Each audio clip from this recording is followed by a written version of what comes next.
নেমেছে, যাহা মেয়ে থেকে শুরু করে বয়স্ক মহিলারাও পরিধান করছে ওড়না ছাড়া, সেই বোরকা পরে হাঁটলে সামনের দিকের কাপড় শরীরের সাথে লেগে থাকে এবং শরীরের সব বোঝা যায়, এমন বোরকা পরিধান করা যাবে কিনা, এবং ইসলামে মেয়েরা বাহিরে এলে পর্দার বিধান কি?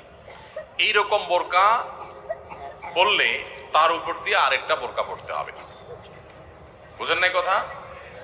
বোরকার উদ্দেশ্য হলো শরীরের সৌন্দর্য এটা যেন পরপুরুষের সামনে ফুটিয়ে না তোলা হয়, সেটা যেন লুকিয়ে রাখা যায়, আবৃত রাখা যায়। এই জন্য দেখেন, যারা পর্দানশীল তাদের মতো আত্মসম্মান বোধ সম্পন্ন, তাদের মতো এতটা আত্মমর্যাদা বোধ সম্পন্ন যারা পর্দানশীল না, তারা কিন্তু সেরকম না। কারণ হলো, পর্দা করার মিনিং হলো যে একজন নারী, একজন মুসলিম নারী, তিনি সম্ভ্রান্ত, তিনি নিজেকে অন্য পুরুষরা তাকে নিয়ে বাজে চিন্তা কল্পনা জল্পনা করবে এই সুযোগ